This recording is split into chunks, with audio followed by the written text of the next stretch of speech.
Hi, and welcome to California and Me. I'm Mike Kaufman. You know, the Oxford Dictionary defines hope as wanting something to happen and thinking that it is possible to happen.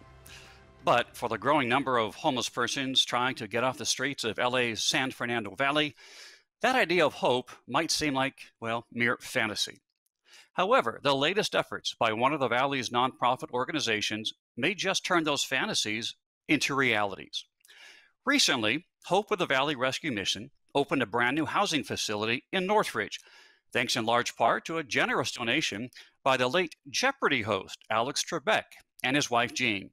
Here now to talk about the new Trebek Center, as well as its tiny home villages, plus other critical services that they offer, is Rowan Van Sleeve, Hope of the Valley's president and CFO. Welcome to you, Rowan. Great to see you. And I want to start off just by asking you about your relationship with the founder, Ken Kraft, and when and how did the organization get off the ground? Absolutely. Well, first off, thank you so much for the opportunity to speak to your viewers and share a little bit about homelessness and what's going on. Well, Ken and I, who is the founder and CEO of Hope of the Valley, we've been, best mates for the past 10 years or so. Ken had founded Hope of the Valley and started feeding people. We always joke he helped cook and serve the first meal, but we haven't allowed him to cook one time since. And since that moment, the quality of food has gone through the roof. Now, me and Ken, we started off, I came in about a year into Hope of the Valley. We're 13 years old now, and I took over all the boring stuff.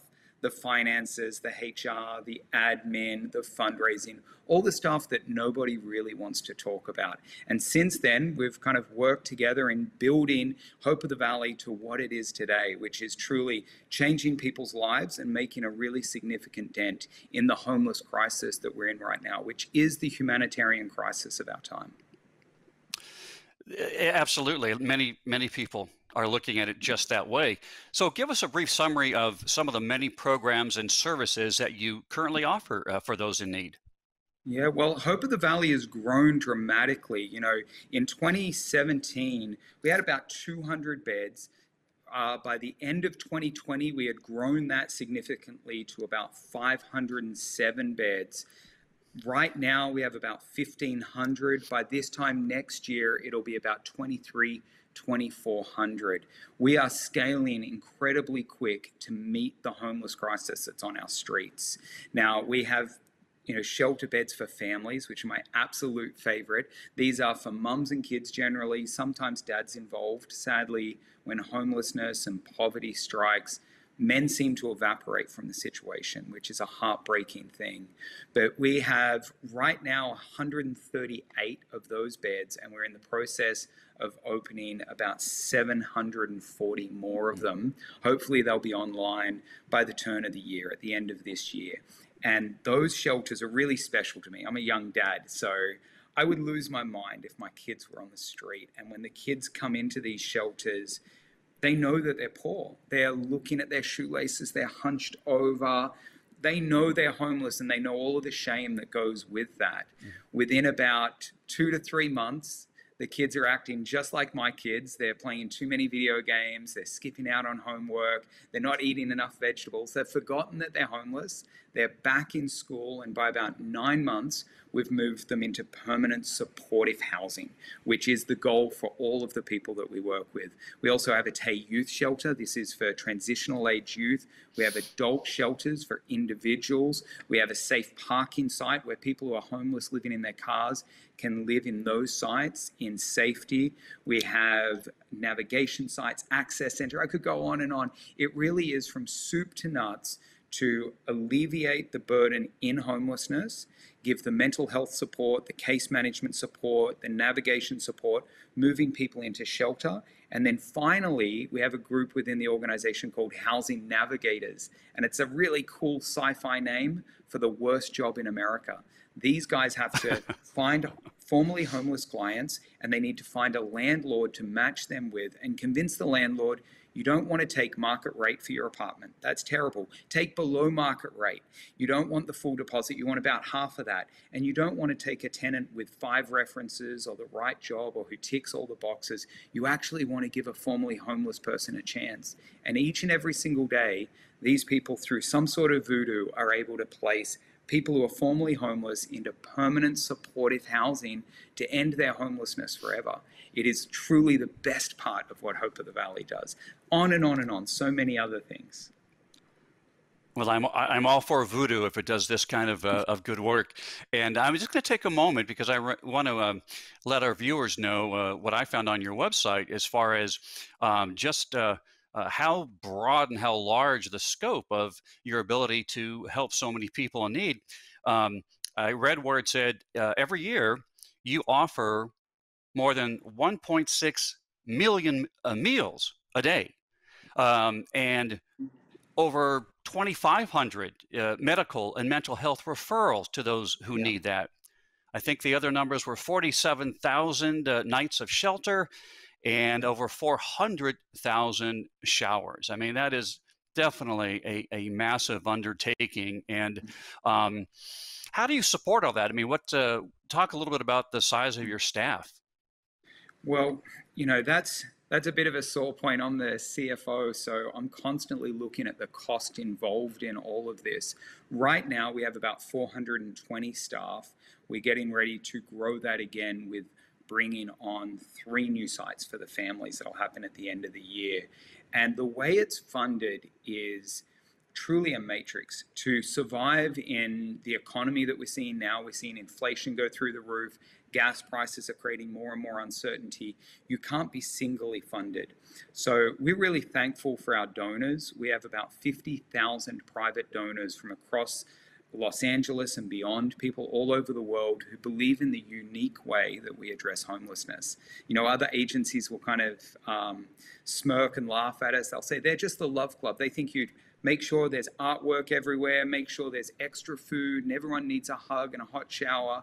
And all of those things are true. And a lot of people believe that when you give people dignity and you give people respect and love, more often than not, they're going to rise to the challenge and they're going to be able to end their homelessness. And that's the basis of Hope of the Valley. And that's why those 50,000 people support us.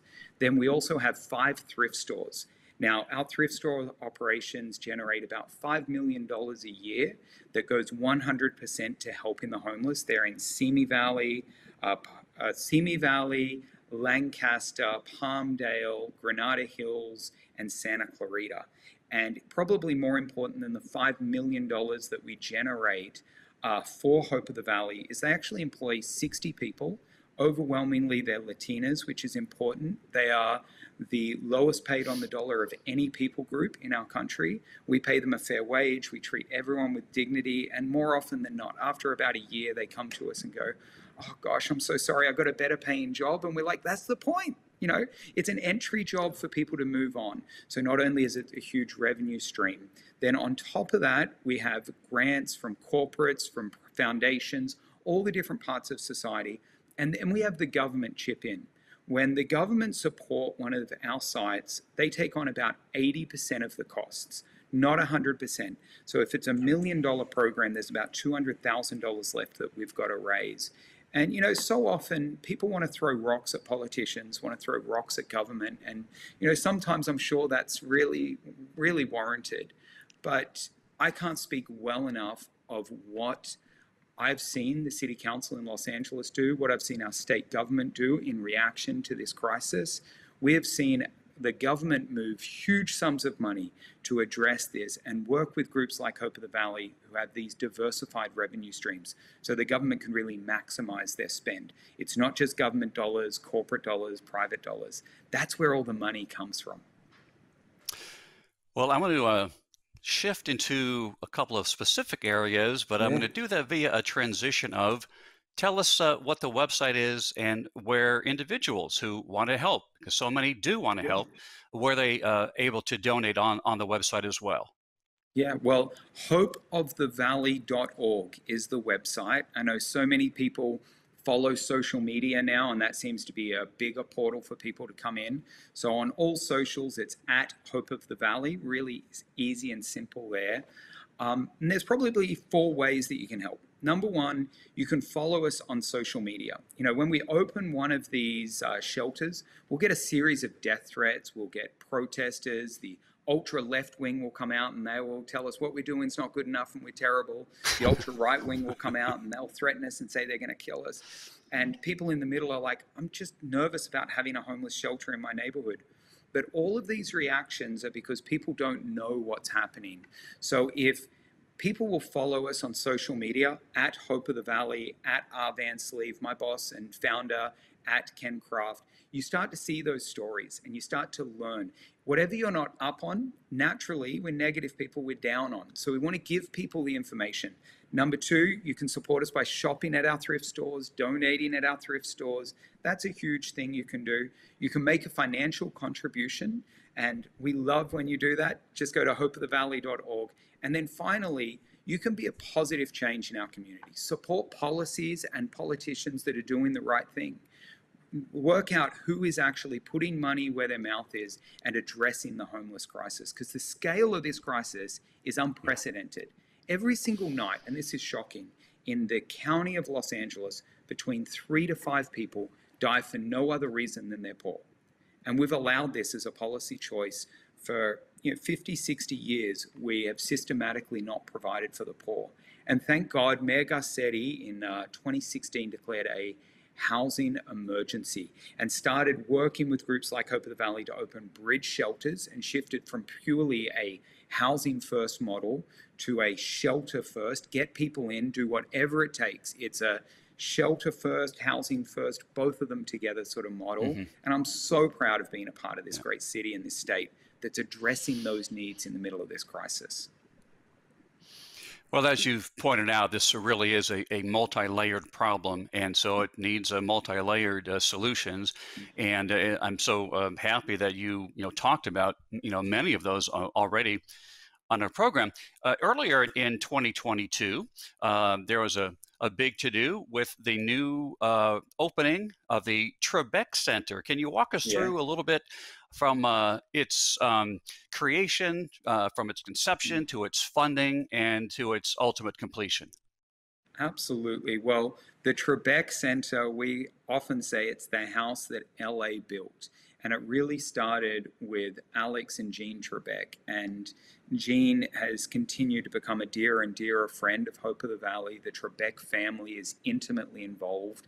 They are just the salt of our city. We love them so much. It all started with Alex making some very small contributions over a number of years and never having any contact, us never knowing him or his family. He'd just write a check for $100, $200, put it in the mail, and it would turn up. And we'd all giggle, hey, is this the real Alex Trebek, or is this Alex Trebek who's from Reseda, right? And then one day we get a phone call from Alex, and the gentleman on the end of the phone says, this is Alex Trebek. I heard that you're building a new shelter in North Hollywood. I'd love to know more about it. I'd love to come out and see it. So we didn't know whether that was the Alex Trebek of Jeopardy. We had no idea. We arranged to meet him the next day at the construction site where we were building the first bridge shelter in the San Fernando Valley. It was 85 beds on Raymar Street. It's a fantastic facility. And Alex was really moved as he walked through. He had just come from working on his house. He was obviously very sick, and he had dirt on him and all of this sort of thing. Ken said, can I please get a photo with you? And he looked at Ken and said, no, not looking like this. We'll get a photo another time. I'll invite you to Jeopardy and you get a photo with me. But he knew about construction and he knew about finances. And the first thing he said is, can I get copies of your audited financials? And he took all of our audited financials, and he didn't call us back after 3 weeks. We thought, he was just interested, and he's got no further interest in going deeper with us. And then he calls us up and he said, I want to see you guys tomorrow morning. We turn up at his house and he invites us into his library. He's got all of our finances spread out on this giant table, highlighted, circled. The man was a Wow. genius. He could understand accounting in a way. I'm an accountant and I'm in awe of him. He had worked out where our money comes from, the thrift stores, what we spend it on, how much we spend on food, every last detail. And he said, I really like you guys. I like that you put the money where you say it's going. I like that no one in your organization is earning these exorbitant salaries. I was giving to this one group and found out the CEO was making 300,000 and this person was making 200,000. I love that you have modest salaries. And you know what? My wife and I are going to help you. And he wrote us a $100,000 check to finish that shelter. When we completed that shelter, we asked him to come to the ribbon cutting and say a few words. And him and Jean walked through the facility with tears in their eyes. And they were so engaged. And he gave this speech about it is never the wrong thing to help the least among us. And he said, I've got another gift for you, and you need to do something great with it. And Jean reached into a pocket and gave us a check for $500,000, Wow.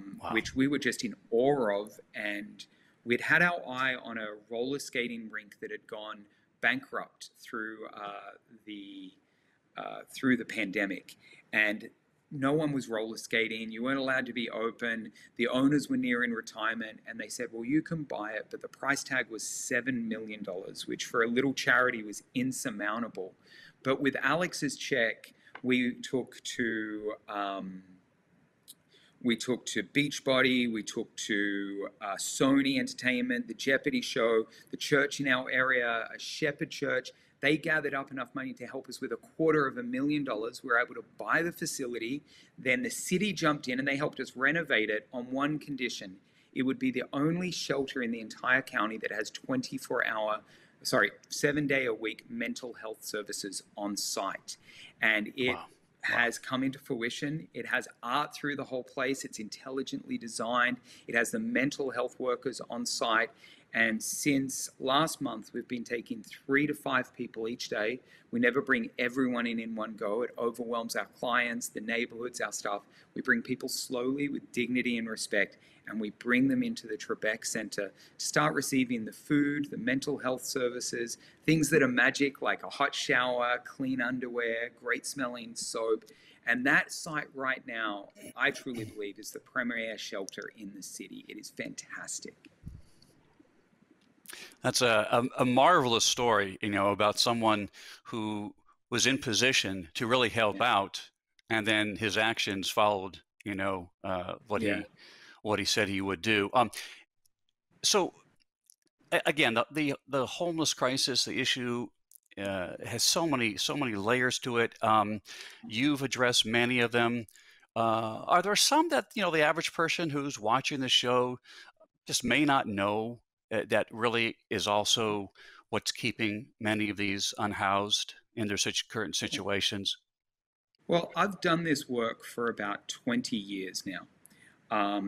And I thought that I knew, I thought I understood, I thought I had a good understanding.